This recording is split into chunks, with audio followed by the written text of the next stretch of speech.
I'm trying to get it to cover the background. My new blanket. Hello, my lovely peaches. How are you? So this is another video of opinions, my opinions, and I am opining of opinions, and I am opining them. I have a few more notes to add to this video. Let me see if I can adjust this a tiny bit more. All right, so first, it's so important to remember in any trial to not actually form an opinion completely and to make a judgment of guilt or innocence before you hear all the evidence. So although I feel that she's likely guilty, I'm completely open to changing my mind because I have not heard all the evidence being presented. And that's what I invite anyone who's listening to this video or any of my videos to remember. I care about hearing the evidence from both sides, not just one side of a story.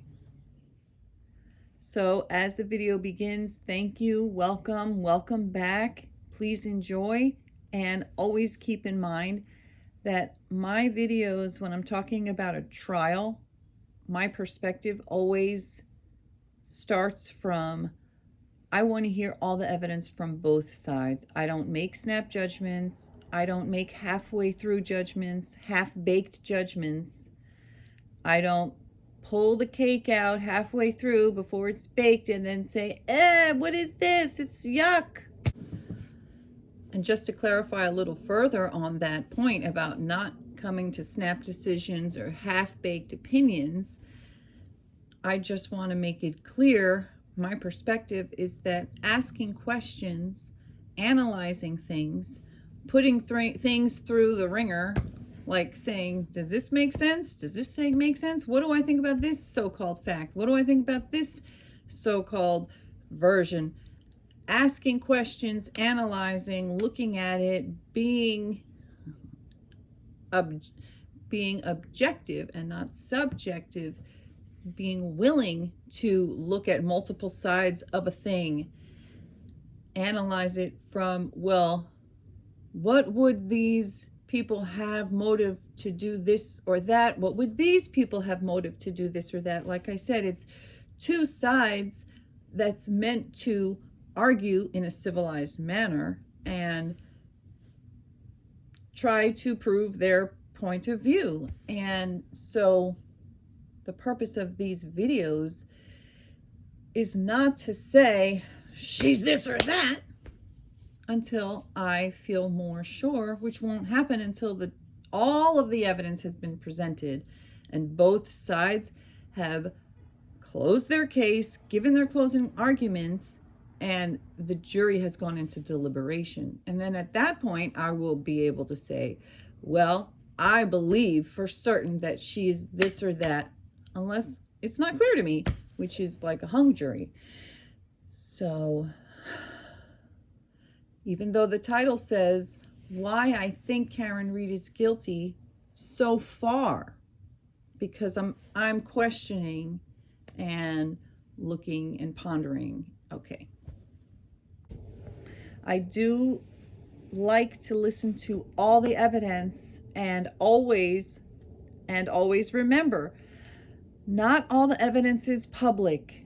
Not all evidence is in the public realm. So if you think you know for absolute certain because of what you know so far, please remember, not all the evidence is out in the public sphere. So there's a lot of stuff that potentially you don't know, I don't know. And I like to keep that in mind and make opinions and impressions knowing more evidence will potentially come in and allow myself to change my mind, which is the growth mindset. Growth mindset, you allow new evidence in. Fixed mindset, you made up your mind and you don't care what else appears because you've already decided. So just keep that in mind watching this video and any video of mine. Thank you.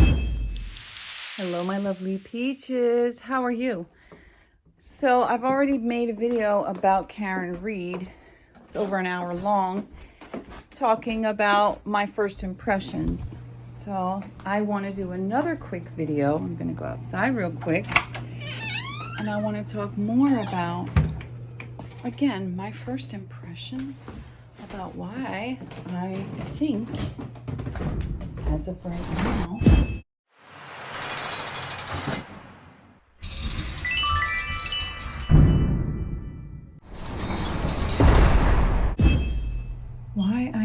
as of right now, that she is guilty, and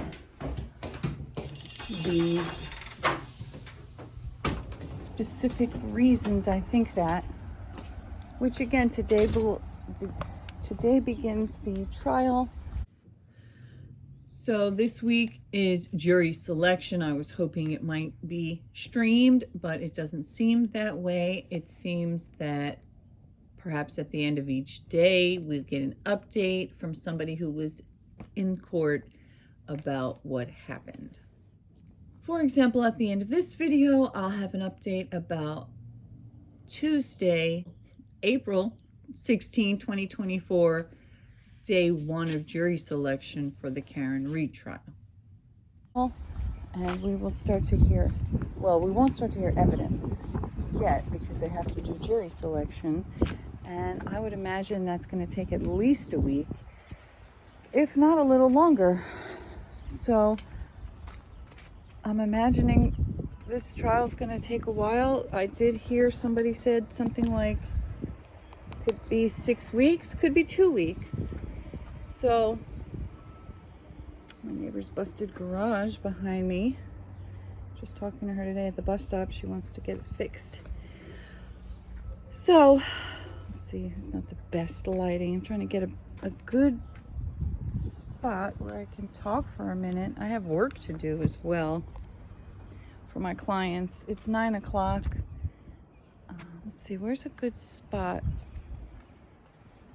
where I can talk for a minute? There's the sun behind me. I just want to rattle off a few of the reasons why. Whoop! My slide. A few of the reasons why I think that she's guilty, and some of the evidence so far that just does not seem believable to me that she's innocent or that she was framed. So according to his niece, he had broken up with her the night before. So they still went out together to the bar, obviously. And, you know, yeah, you would think like, well, if you broke up, why are you hanging out? But it happens. People hang out sometimes. Sometimes breaking up is not smooth, easy, clean. Sometimes it takes a while. She said in her interview that she didn't go in because she wasn't sure if she was invited. Whoa. So she wasn't sure she was invited to the party, which makes me think maybe she wasn't invited to the party. Maybe he didn't want her to go. Maybe he let her go to the bar because he felt sorry for her, but he was like, can I just go with my friends? I don't want you to come. I just want to hang out with my friends without you. Maybe that's why she was pissed. Maybe they didn't like her. Maybe those were his friends and they didn't care for her. Maybe they knew he was breaking up with her. Maybe they thought she was a bitch. Maybe whatever the case is, they were aware that things were over. Maybe she wasn't invited. Again, this is all speculation, but basing it off of what she herself said, that she didn't go inside because she was waiting to see whether or not she was invited. Okay, so then she claims that she waited in her car for 10 minutes to see if he would text her like, yeah, come in or not. She claims she saw him walk into the house and then waited for him to say, yeah, you can come inside. And then she doesn't hear from him, so she leaves. So what's really, really, really not believable to me is her claim that she drops him off at a party, doesn't go in, leaves him there, and then at 4:something in the morning, 4:53 in the morning, she realizes he didn't come home. Why would she be frantic? Why would you drive out into a blizzard? Like, it just doesn't make sense. It doesn't follow logically that you would automatically be panicked. That you would automatically be panicked thinking that something's wrong. Why would you automatically think something's wrong unless you had hit him with your car? Why was she calling Jen McCabe and Kerry saying, I hit him, if you didn't hit him? Why would you automatically jump to a conclusion, he didn't come home, maybe I hit him with my car?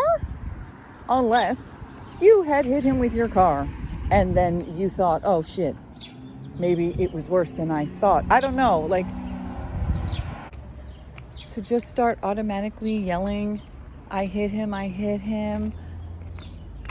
No, I'm not buying that. That literally makes no fucking sense on earth unless she had hit him with her car and she knew that. So what else? The idea that the cops planted evidence, the idea that 10, 11 more people, they all had a motive to kill this man, yet they couldn't be bothered to do a better job.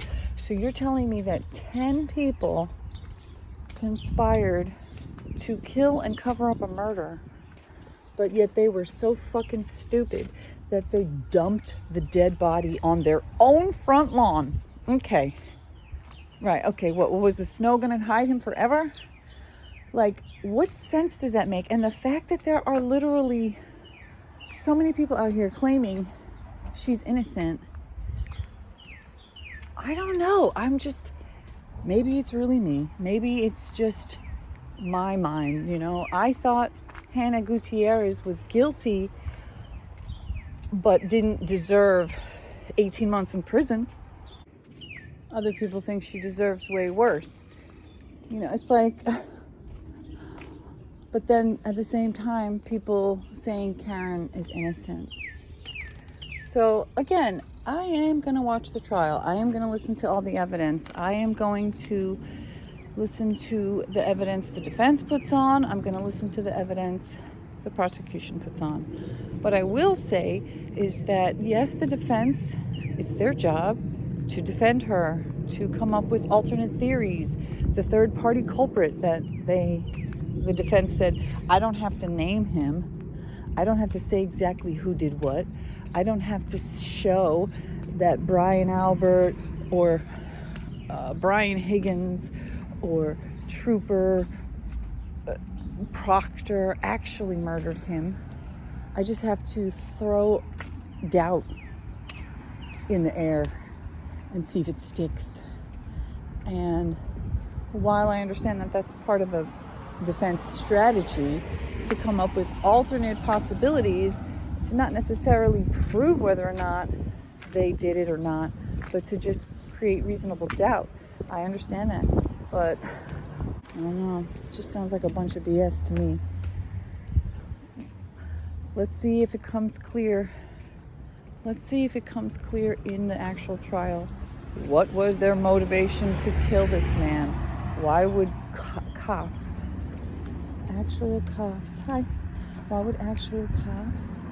murder a man and leave him on their own fucking front lawn. Their own front lawn. Like my 12-year-old son said. They couldn't even think to bring him to the backyard. Like cops who investigate crimes, cops who know how things are uncovered, cops who are the ones who find the evidence. They are going to leave their own murdered victim on their own front lawn in their own house. Okay. Again, of course, I'm aware there are corrupt cops. There's cops who do terrible things. There's cops who are stupid. There's cops who are evil. There's cops who commit crimes and get caught.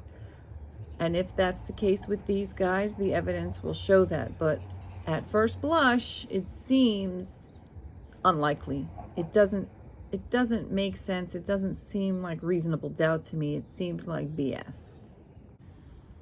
What I think sounds believable is he broke up with her the night before. He let her go to the bar anyway. Then when it was time to go to the party, they were probably arguing. Maybe she didn't want him to go. And maybe she didn't like them because they didn't like her. Again, these are speculative theories, but again, and people are saying his injuries weren't consistent with getting hit by a car, which is what the defense said. And they said, FBI ran metadata. But has that been proven? Has that been researched by other experts? The prosecution says that metadata is flawed and based on some faulty something or other, and that no, the text wasn't sent at 2:27. Not the text, the search for how's long to die in snow wasn't searched at 2:27 a.m. It was searched at 6:27 a.m. But who's telling the truth? That's what I want to know in the trial, among many other things. Has it only been researched by the defense's experts, or has the prosecution brought their own experts with their own opinion? For example, they said that he had blunt force trauma to the back of the skull, which caused skull fractures and brain bleeding, and that he was hit so hard on the back of his head that is why he had black eyes, not because somebody punched him. And again, the scratches on his arm, I don't know what they are. Maybe the dog was trying to go to the bathroom and was digging, or maybe she was punching him, or maybe the plow didn't see him, or the plow said he didn't see him and pushed him a little and scratched his arm. I don't know, but I don't think it's definitively clear. There's obviously enough for a grand jury to think that this should go to trial, and I'm sure I missed some of the reasons why I think that she's guilty. Like, for example, her running to the exact place where the body was under the snow. That Jen and Carrie said there was no way that she could have seen it unless she had already known that it was already there. I'm gonna do laundry. Haven't taken you guys down to the nasty basement in a while. Okay, so these are just my thoughts about her defense. Sounds like a bunch of lies to me. It doesn't sound like a clear and convincing story about what actually happened, because it makes literally no sense to me. Why would she be jumping in her car at 4 or 5 in the morning? Frantic. Why would you be frantic? If you didn't think there was a problem, other than the fact that he went to a party that you didn't go to, why would you be frantic? That's what makes absolutely no sense at all to me. There's nothing to be frantic about except consciousness of guilt that you fucking did something. Because the fact that he's at a party, and the fact that it was a blizzard, like, okay, you dropped this man off to a party at midnight, which was already late, and it's a blizzard, and they're drinking. Maybe he just didn't want to drive home in a blizzard? How about that? That would make sense. It's a fucking blizzard. He was drinking. He's at his friend's house. why the fuck is this man gonna drive out in the dark in a blizzard drunk? So again, the idea that she's frantic and hysterical, and she says she's driving around aimlessly as well, trying to find him. Like, it just doesn't make any sense unless you add in she hit him with her car. And that's why she was frantic, because she knew something wasn't right. And in the morning, like, who knows, maybe she was really drunk and angry, so she backed into him. And again, people are saying it's not consistent getting hit, but what if he was bending down? You know, what if she hit him? What if she banged into him? Like, there's so many possibilities that need to be explored, in my opinion. And suspicious things that do not make me believe that she was framed by a bunch of cops who killed a man and dumped him on their own lawn. The fact that people believe that, again, maybe there's facts I don't know, and I will learn them, and I will be like, damn. Oh, okay. Well, A, B, C, and X, Y, Z, I didn't know, and the fool is me because she's innocent. However, it's Tuesday, April 16th, and jury selection is meant to start today, I believe. I hope they stream it. Chad Daybell trial continues today as well. His trial is Monday through Thursday. They stop at 3 p.m. Mountain Time. So, and there's lots of breaks. So, you know, there's stuff to listen to, but that's a really long, drawn out trial. So anyway, those are my thoughts. Please feel free to share what your thoughts are. Weird lighting. The whole video is weird lighting. I told you I'm the weird lighting queen. So I just wanted to pop on the end to just add another thought, which is, like I already kind of said, I realized that I have a very unpopular opinion when it comes to Hannah Gutierrez Reed. Like I said, I do think she was guilty on some level. I think she was liable on some level. However, I feel that the entire production was a failure, and that if everybody above her had been doing what they were supposed to do, she would have never been able to make those mistakes. But, you know, the fact that she gets thrown in jail for 1.5 years and her boss got 6 months unsupervised probation, and then the other girl who was also working side by side with her gets literally nothing. And I just feel that the injustice is just so great. And I understand a woman is dead. I listened to the impact statements yesterday. I cried. It was just heart-wrenching and heartbreaking. And of course, it's absolutely tragic that Helena Hutchins lost her life. Her husband lost his wife. Her son lost his mom. Her parents lost their daughter. Her sister lost her sister. And nothing can ever make it okay. And man, I was really rooting for Hannah. I was. I really, really gave her every benefit of the doubt, and I really looked at the whole story, the whole picture of the Rust movie set debacle tragedy, and that ended in the fatal shooting of Helena Hutchins with a gun that Alec Baldwin had, which was loaded by Hannah Gutierrez and then handed to David Halls, who didn't check it, and then handed to Alec Baldwin, who didn't check it. And I felt that there should have been more safety protocols and measures in place that wouldn't have ever allowed Hannah to do that.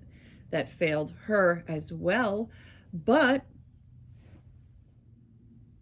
despite all my benefit of the doubts that I was giving Hannah, Hannah herself did not help me to continue feeling sympathy for her, because she said a bunch of stupid shit on jail calls that was like, okay, you didn't learn your lesson at all, and you're not remorseful, and you don't realize the severity of what you did, and oof, you know. And then the judge was like, "Rawr!" And also I feel like Alec, ooh, that judge is spicy hot. She is pissed about this, and I think Alec's gonna do jail time. That's my opinion, because of the way sentencing went down for Hannah. And as much as I was like, oh, let her get off easy, at the end of the day, the new facts of evidence that she herself was not thinking the right way about it, well, damn.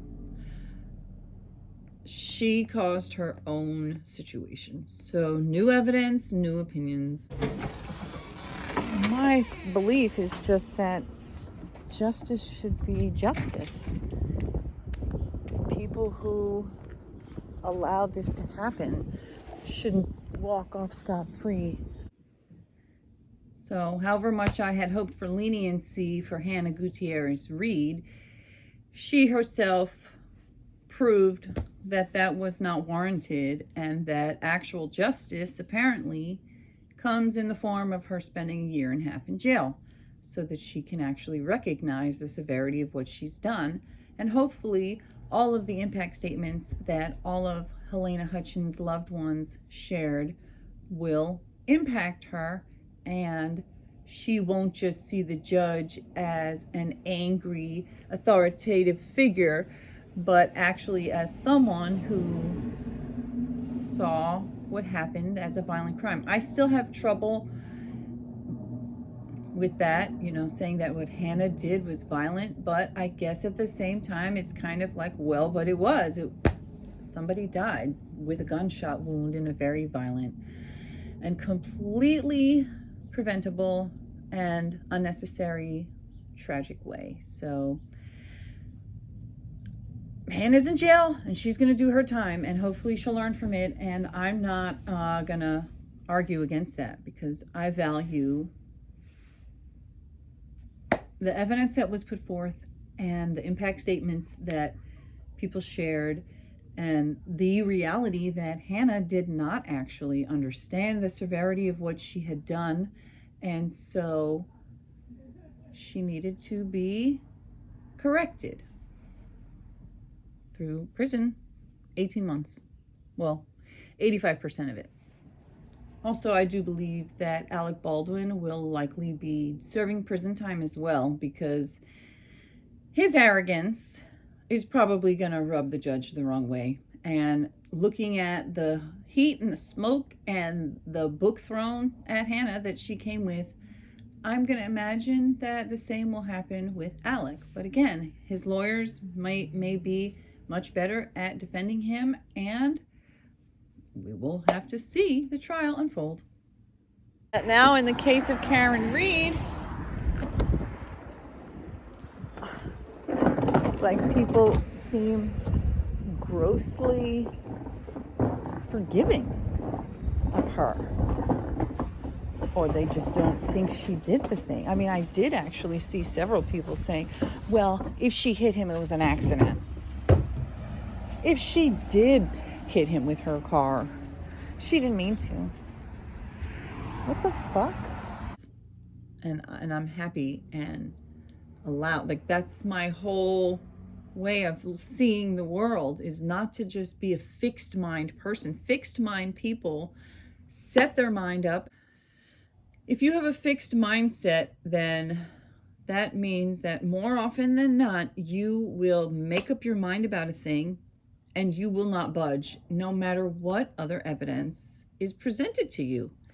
And I feel that it seems that maybe some of the people who believe that Karen Reed are innocent made up their mind, and that's all they're willing to look at. And I have not made up my mind. I believe I'm saying explicitly and thoroughly and repeatedly my first impressions are leaning towards her guilt. My first look at what's out there so far seems like her defense seems just like a bunch of lies to me. But again, always remembering, not all the evidence is public before trial. They don't divulge everything. They on purpose hold it back. It's part of their strategy. It's part of their investigation. It's part of the way things are done. It's not about being secretive or hiding or planting things. It's about the process. And of course, they have to reveal it in discovery, which is part of the issue that Karen seems to be getting to now.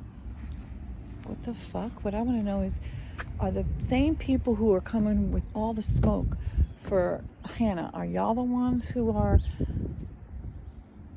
giving a pass to Karen? Or not, you know. But anyway, those are my thoughts.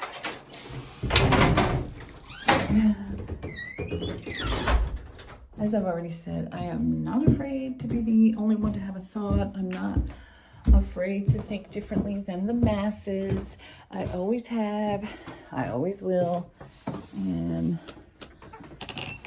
that's just the way I am.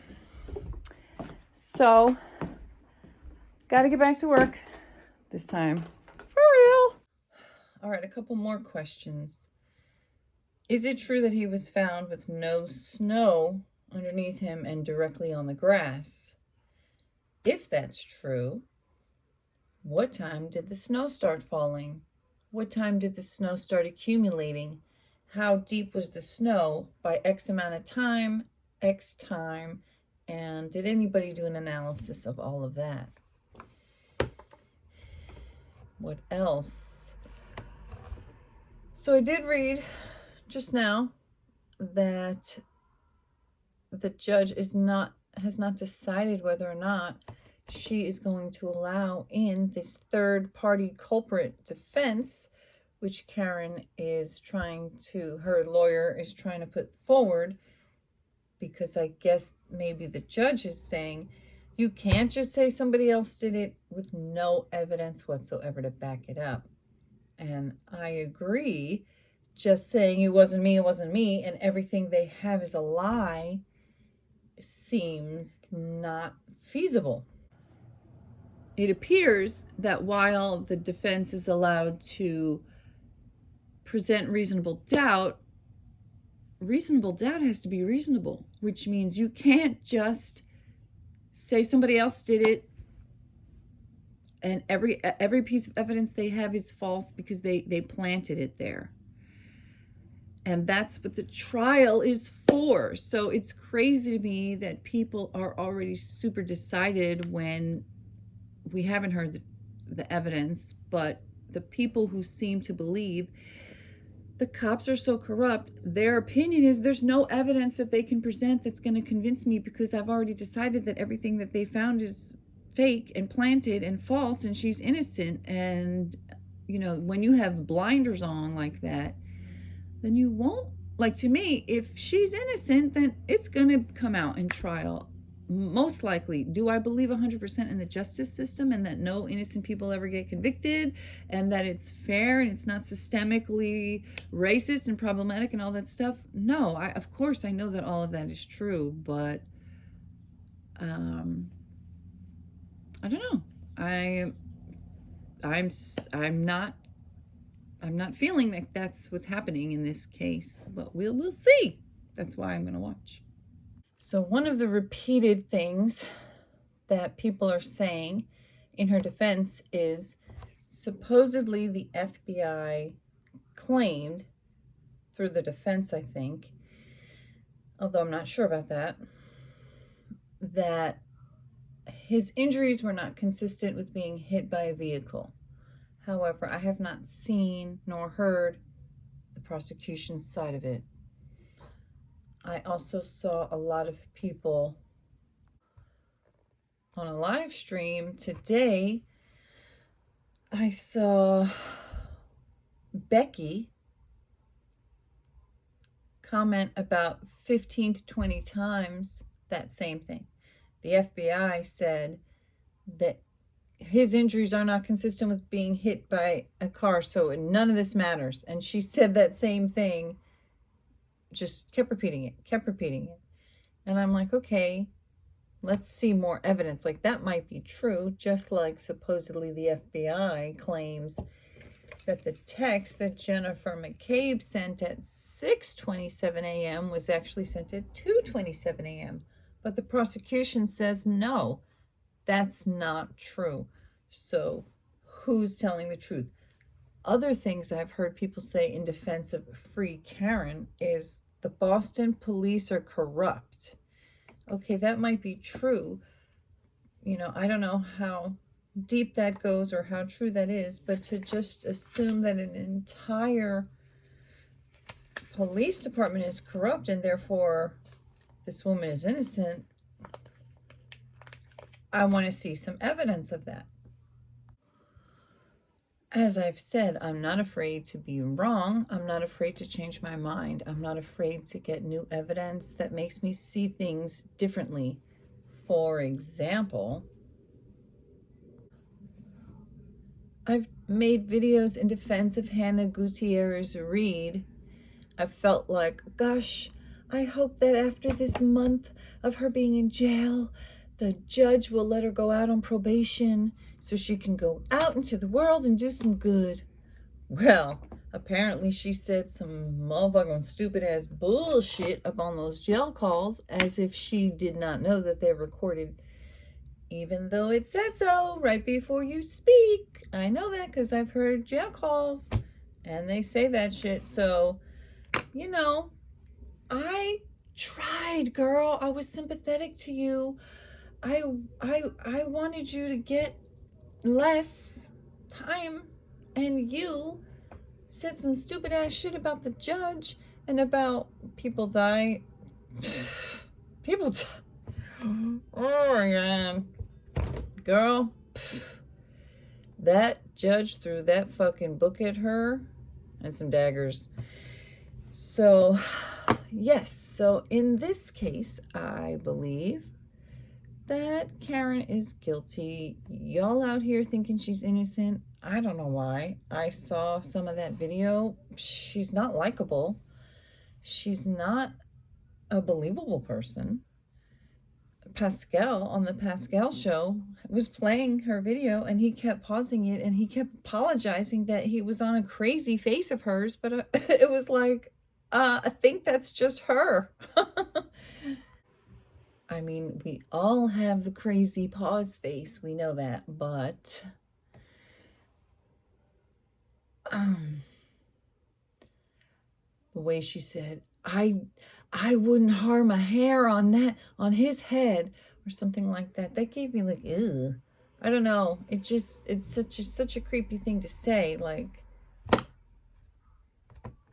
I don't know. I feel like if you really wouldn't harm a head on somebody's, if you wouldn't harm a hair on somebody's head, on somebody's body, then I feel like if she said, yes, I hit him, it was an accident, it was snowing, he got out of the car, there was a little lump, bump. I thought it was just, you know, the snow. I don't know, how snowy was it at that point? Where exactly was she dropping him off? Was he actually found in the exact spot where her car was seen making this 3-point K-turn? Is there video proof? What is there? What can we see? What do these women have to say? What do these men have to say? What do these teenagers have to say? Who's going to testify? What is the evidence? Does the stuff that was found on him match her taillight? And was it found at the scene of the crime? Did they take real pictures of it? Did they actually do the chain of custody for evidence and track it all? We'll find all of it out.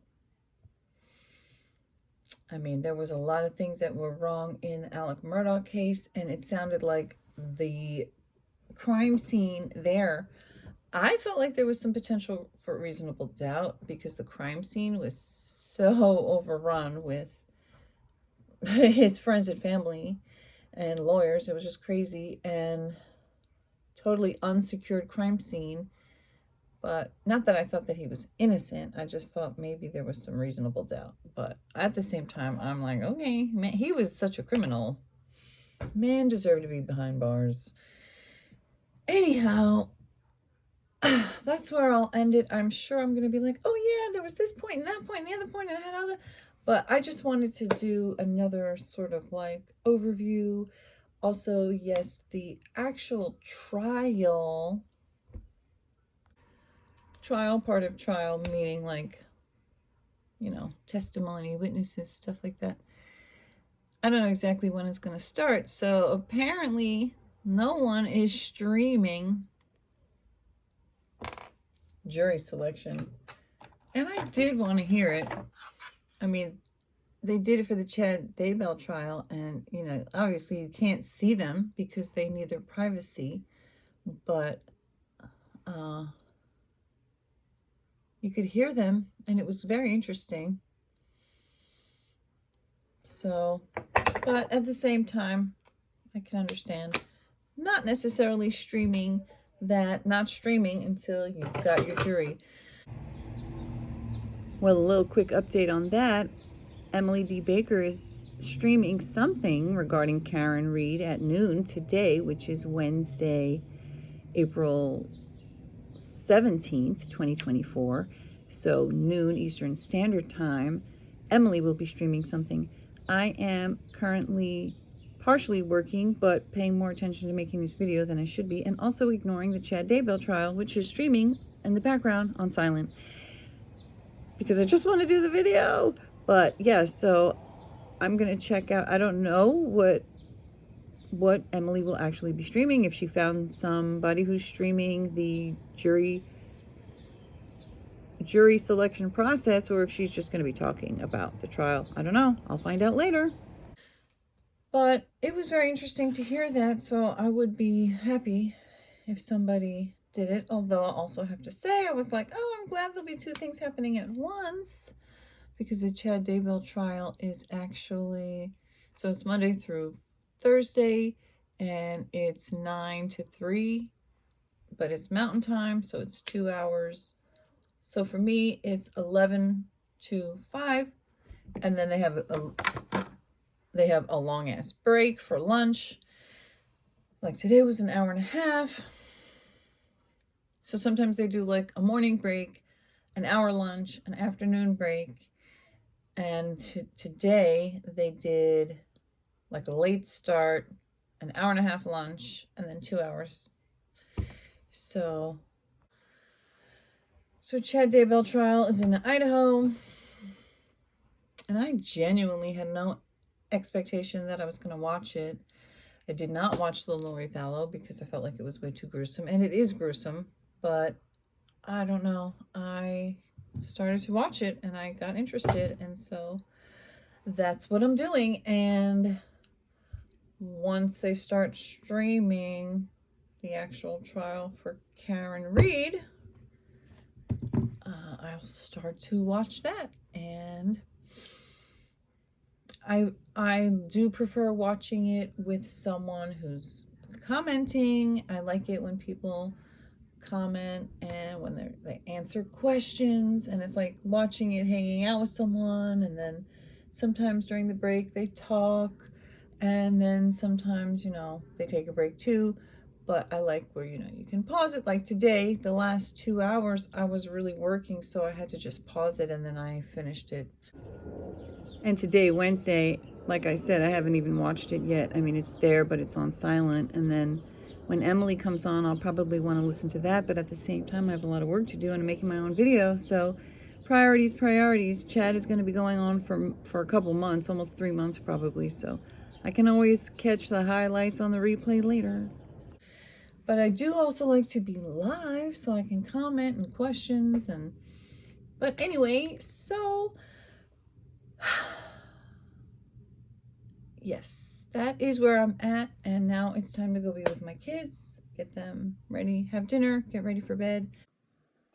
So dinner's been had and the kids are getting ready for bed. And hold on, I think I messed this up. So I was looking online to see if I could find any updates about Karen Reed's jury selection process for the day, and I did find an update.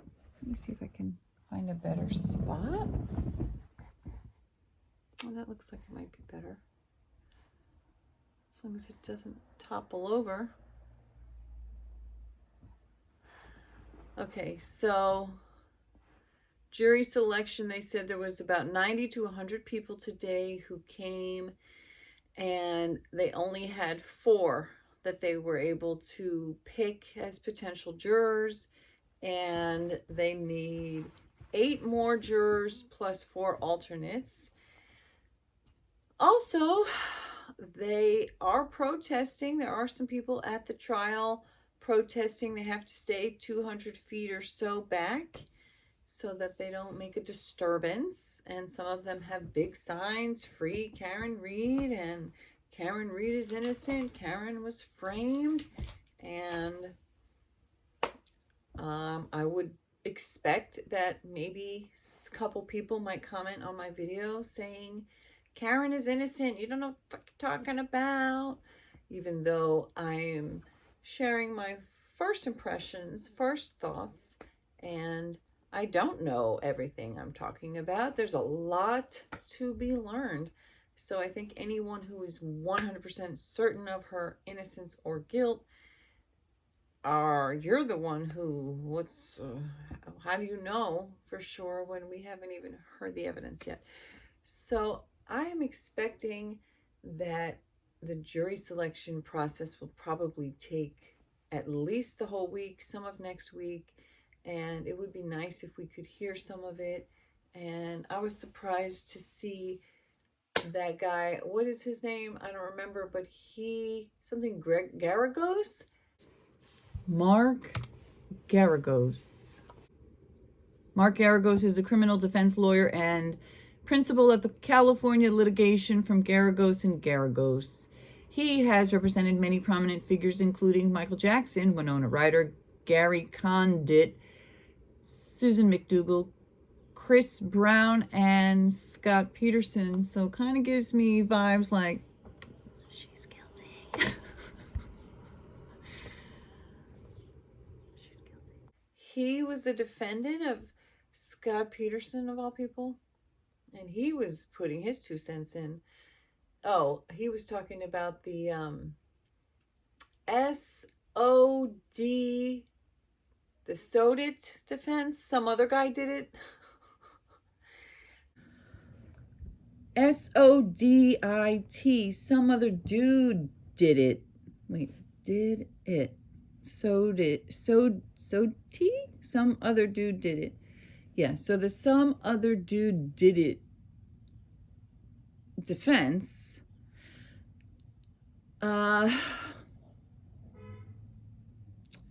Well, I don't know all the details of laws and everything, which is part of,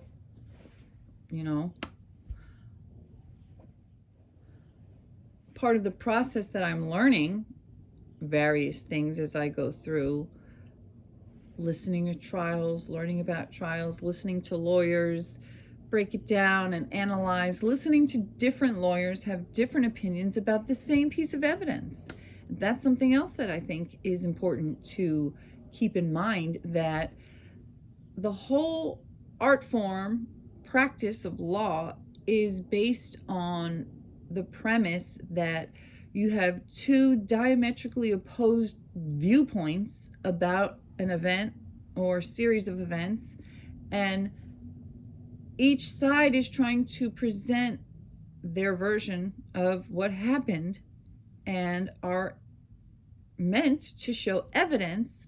But however, there's rules, evidentiary rules of what can be admitted and what cannot be admitted, and it's very complex.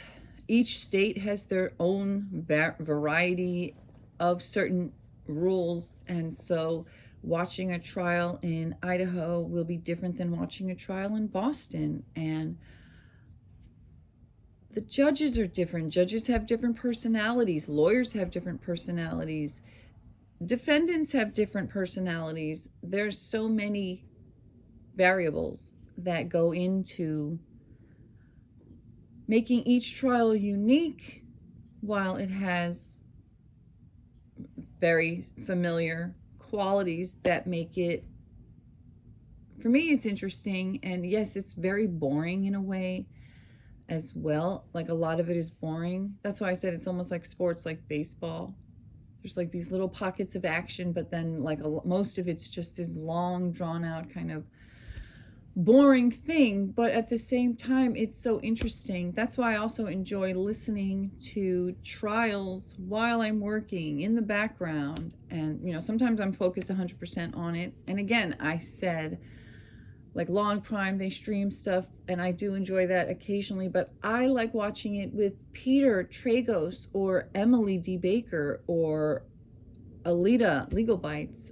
I've been watching the Chad Daybell trial with Jay and Bob Mata, I think. I've been watching it on Jay's channel, but he's got Bob on, and I think Bob is streaming it with Jay on his channel. So maybe I should pop on Bob's channel sometimes just to give him some views and stuff too. But anyway, so I have not gotten to the point where I myself will watch a trial and stream it. I may do that, like Corgi-san, I love her too. She does that. And again, you don't have to be a lawyer to do it. You know, you can be like a juror. What would a juror see? What, you know, I have no intention of ever studying law. I don't want to be in a courtroom. I don't want to have clients. I don't want, like my brother said, you know, I talk about how I listen to these trials, and he's like, why don't you become a lawyer? And I'm like, because that would not at all be the same as what I'm doing. Like, I like what I'm doing. Becoming a lawyer would be a whole other totally different career. I don't want to be a lawyer. You know, it's like, just because you enjoy going to the restaurant, eating the food, doesn't mean you want to get up and the motherfucker cook it. Maybe you do, but that's not what I want to do. I don't want to be the lawyer. I like to be an investigative, journalistic, content creator, opinion commentator. That's what I like to do, and throw in all my personal point of view and my perspective. That's what I enjoy doing. So I can see myself getting to the point where I want to stream the trial, some of a trial or something, and comment on it. But at this point, at this point right now, I really do enjoy watching other people streaming, because then I feel like I'm hanging out with other nerds, or like Emily D. Baker says, law nerds. So anywho's, I think I said goodbye multiple times, and I am gonna try to edit all those out. And I have work to do for my clients, which is fantastic. And I'm gonna get to that. And I will, well, my intention is to post this video before the end of the day, but if somehow I end up not being able to post it before the end of today, which is Wednesday, and I get an update on today's jury selection for Karen Reed, I'll put the update in here. But if not, I'll put the updates in my next video. Okay, and with that, I will for real see you in the next one. Bye. So, all right, and with that, I will for real see you next time. All right, bye.